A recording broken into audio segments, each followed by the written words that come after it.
আসসালামু আলাইকুম। আমি আজকে আপনাদের সামনে কিছু গুরুত্বপূর্ণ কথা এবং কিছু অনুমেয় কষ্ট এগুলো বলার জন্য এসেছি। আমি একজন পুলিশ সদস্য।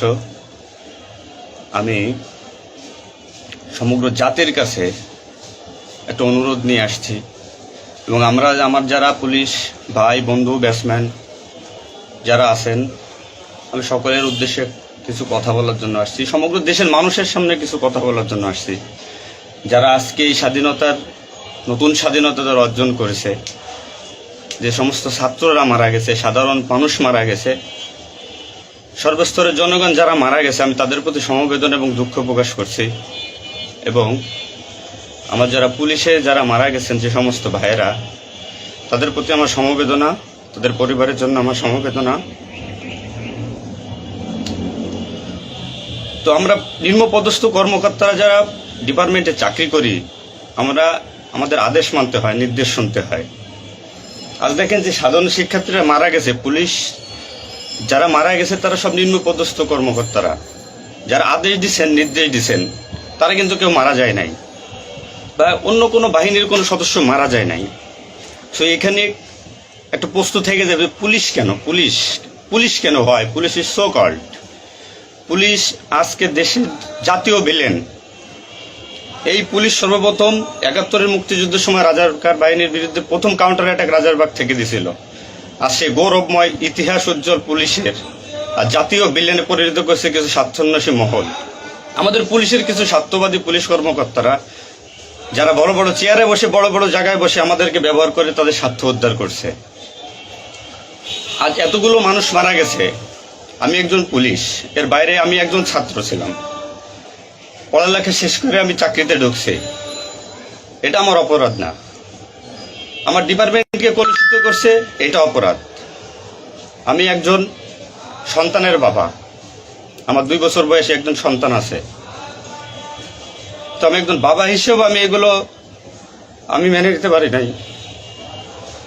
আমার ভাইয়েরা মারা গেছে, তা ছোট ছোট ছেলেমেয়েরা বলতেছে আমার বাবা কই, আমার বাবা কই।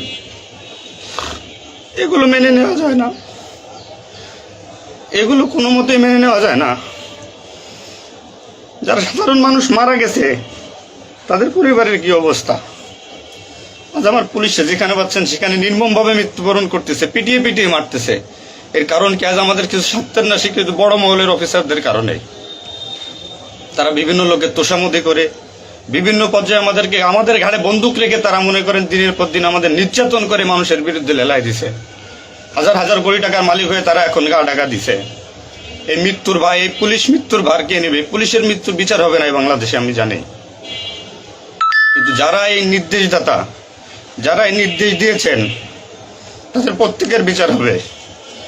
এবং চিহ্নিত যেসব পুলিশ অফিসারে পুলিশ ডিপার্টমেন্টে আছে, তাদের অবিলম্বে প্রত্যাহার চাই এবং তাদের বিচার চাই, যারা নির্দেশ দিয়ে সাধারণ মানুষকে খুন করাইছে পুলিশকে দিয়ে।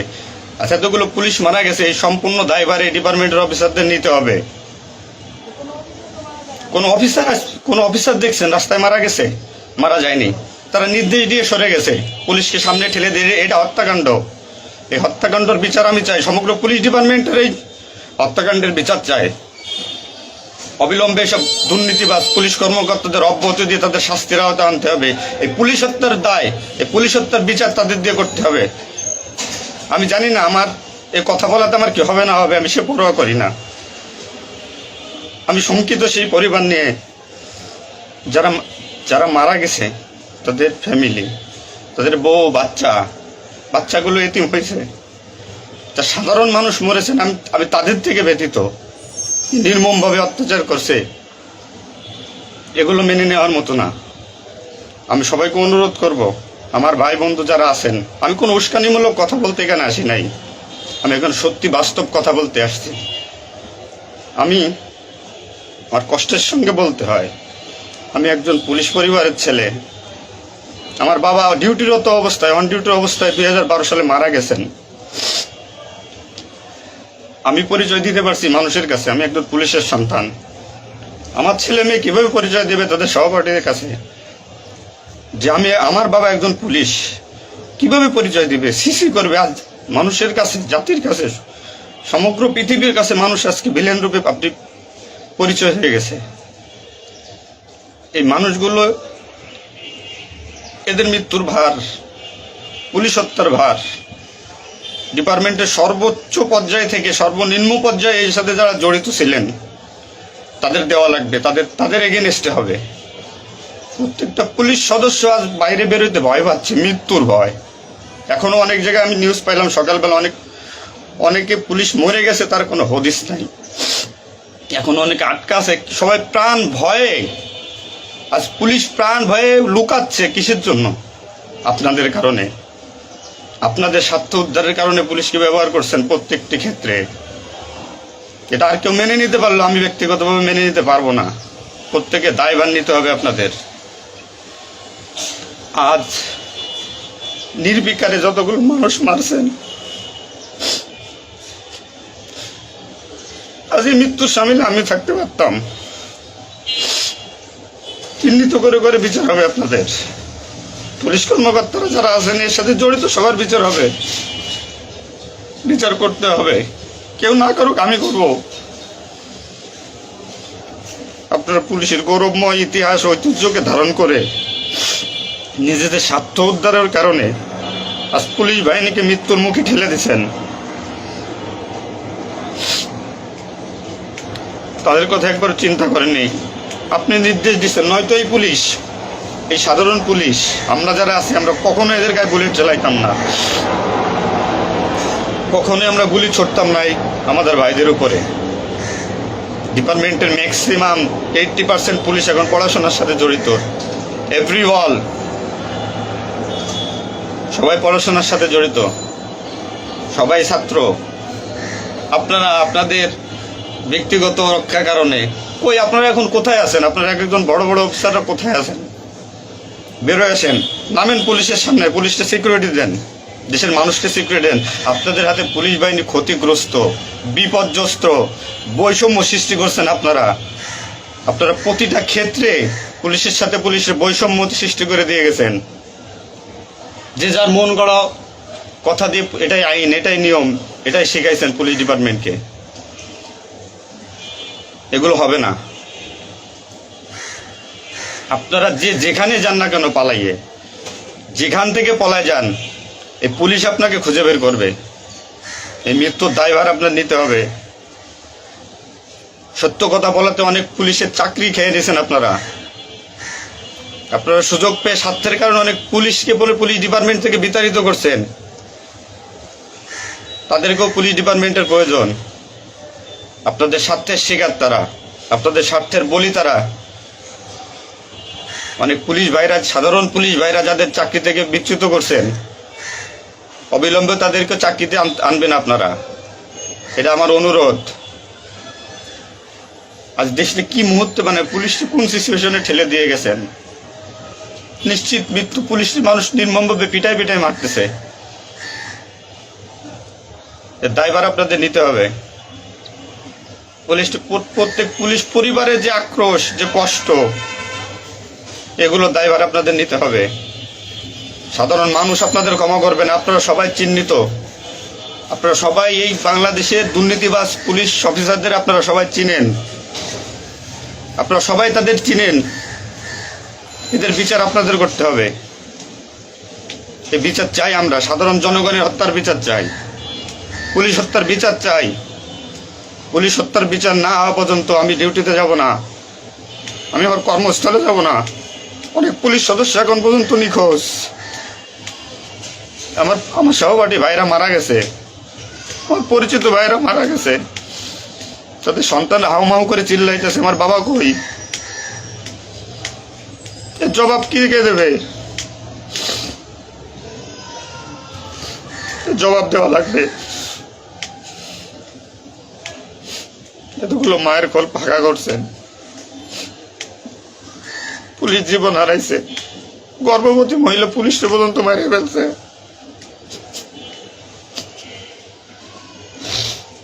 নির্মমভাবে মারছেন।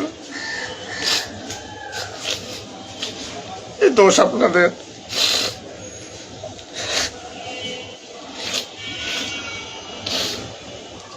চাকরির ভয় নাই,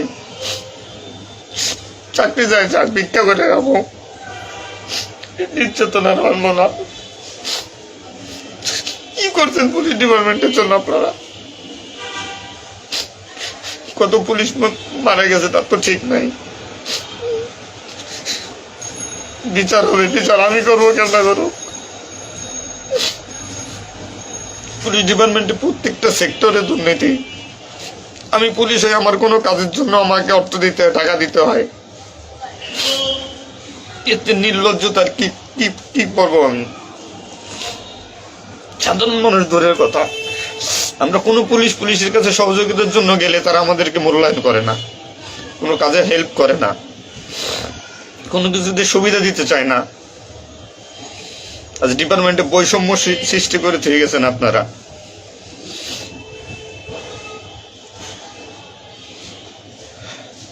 এত কিছুর দরকার হয় কেন আপনাদের? আজ আপনারা কেউ মারা যাননি, সবাই নির্দেশ দিয়ে যার যার মতো সুযোগ মতো পালাইছেন, সুযোগ মতো চুপচাপ করে বসে আছেন। পুলিশ ডিপার্টমেন্টের অনেকে আছে যারা এর সাথে জড়িত না, সরাসরি গুলি করতে চায় নাই, বাধ্য করছেন, নির্মম মৃত্যুর দিকে ঠেলে দিয়েছেন এদেরকে। কোনো কিছুই মনে করেন আপনারা। তো নতুন দিনের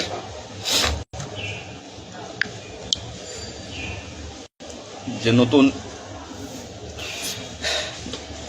দিনের সূচনা হয়েছে বাংলাদেশে, স্বাগত জানাই। আমি কোনো রাজনৈতিক দলের পরিপক্ষ না, আমি আজ পুলিশ। যে সরকারি আসবেন আমি সেই সরকারি গোলামি করতে হবে আমার। দেশের মানুষের জন্যই পুলিশ, আইন শৃঙ্খলার জন্যই পুলিশ, সাধারণ মানুষের জন্যই পুলিশ। তবে পুলিশ আজকে কেন আতঙ্কের নাম হবে? পুলিশ মানুষ থেকে আজ কেন দূরে থাকবে? দিন শেষে পুলিশ মানুষ, পুলিশ কারো স্বামী, কারো বাবা, এটা চিন্তা করবেন। ডিপার্টমেন্টের যে সমস্ত অসাধু কর্মকর্তারা আছেন প্রত্যেকটা সেক্টরে শিক্ষা নেন। বিশেষ করে যারা আসছেন ঊর্ধ্বতন কর্মকর্তারা শিক্ষা নেন। আজ আপনাদের স্বার্থের কারণে, আপনাদের কারণে আজ ডিপার্টমেন্টের এই অবস্থা। তছনছ হয়ে গেছে পুলিশ ডিপার্টমেন্ট। কথা বলার মতো কোনো ওয়ে নাই, কথা বলতে পারতেছি না। আমি তো বেঁচে আছি, তারা মারা গেছে কি নির্মম ভাবে মারা গেছে, মেরে ফেলছেন আপনারা। তো আমি শুধু পুলিশ বাহিনীরা যারা আক্রান্ত করছেন আপনাদের বিচার করব, আপনাদের বিচার হবে। সবকিছু দায়ভার আপনাদের।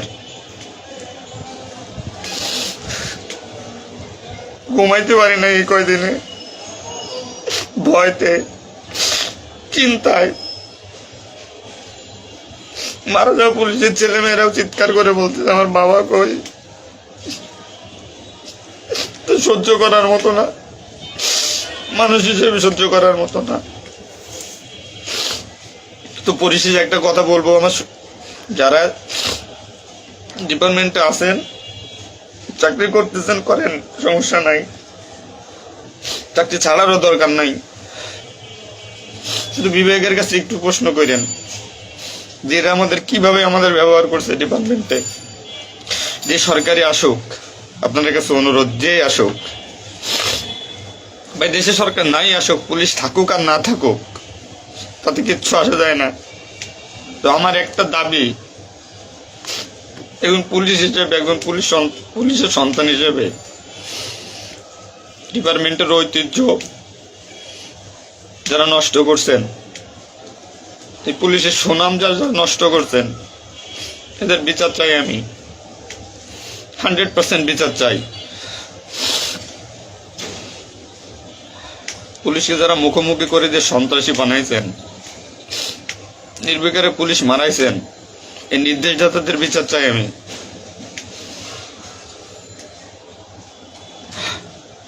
এবং দেশের আইন শৃঙ্খলা পরিবেশ নিয়ন্ত্রণে আনতে সর্বপ্রথমে পুলিশ বাহিনীকে সুশৃঙ্খল করতে হবে। আমি আর অনুরোধ সবার কাছে, যে আপনারা পুলিশের খারাপ চোখে দেখবেন না, যে আমরা যারা নিম্নপদস্থ কর্মকর্তারা আছি, যারা চাকরি করতেছি, আমরা আদেশের গোলাম। আমাদের যেভাবে আদেশ দেয়, যেভাবে নির্দেশ দেয়, আমরা ওইভাবে কাজ করি, ওইভাবে আমাদের চলতে হয়।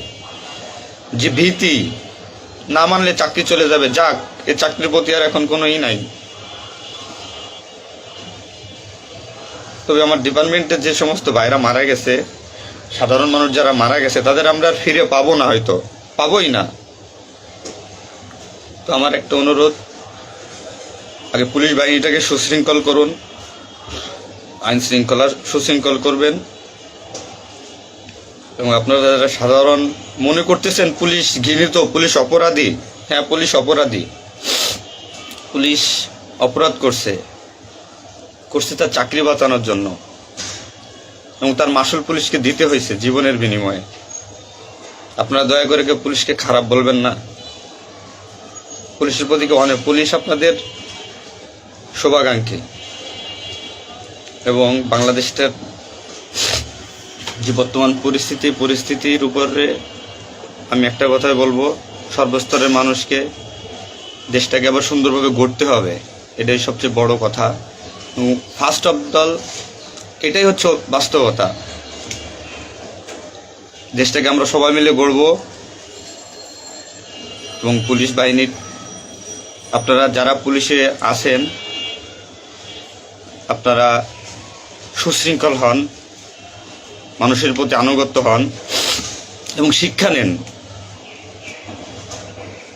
এত বড় একটা স্বাধীনতা না হইলে এটা মানুষ কখনো বুঝতো না, বা আমরা পুলিশরা বুঝতাম না যে আমাদের অর্জন কি, আমাদের মানুষের আস্থা কি আমাদের উপরে, বা আমাদের কি করা উচিত। আপনার সবার কাছে অনুরোধ থাকবে, আমার পুলিশ ডিপার্টমেন্টের প্রত্যেকটা সেক্টরের বন্ধু বান্ধব, সিনিয়র জুনিয়র যারা আছেন, আপনারা শিক্ষা নেন, নতুনভাবে পুলিশ ডিপার্টমেন্টটাকে গড়েন, মানসিকতা চেঞ্জ করেন। এবং পুলিশ ডিপার্টমেন্টে যারা আপনাকে ব্যবহার করবে, যারা স্বার্থের জন্য ব্যবহার করবে, তাদের সরাসরি ধরিয়ে দিবেন। পুলিশের প্রত্যেকটা সেক্টরে দুর্নীতি, এই দুর্নীতিবাজদের ধরিয়ে দেন। এদের ধরায় না দিতে পারলে পুলিশ ডিপার্টমেন্ট কোনোদিন শুদ্ধ হবে না। আর দিনের পর দিন এরা মনে করেন আমাদের সাথে বৈষম্যমূলক সৃষ্টি করে এদের নিজেদের স্বার্থ হাসিল করবে। তো সবার কাছে আমার একটা অনুরোধ, আপনারা সবাই ভালো থাকবেন আর আমাদের পুলিশের জন্য দোয়া করবেন, যাতে আমরা একটা সুশৃঙ্খল বাহিনী হিসেবে রিইউনিয়ন, পুনরায় পুলিশ ডিপার্টমেন্টটাকে আবার গড়ব, এই শিক্ষা থেকে শিক্ষা নিয়ে, যে পুলিশ কখনো মানুষের দুশ্মন নয়, পুলিশ মানুষের শত্রু নয়, পুলিশ মানুষের বন্ধু, জনগণের বন্ধু। এটা আমরা প্রমাণ করব। এই মানসিকতা নিয়ে তৈরি হন আগামী দিনের নতুন পুলিশ বাহিনী গড়ার জন্য। সবাই সবার নিজের প্রতি খেয়াল রাখবেন, ফ্যামিলির প্রতি খেয়াল রাখবেন, আমার জন্য দোয়া করবেন। আসসালামু আলাইকুম।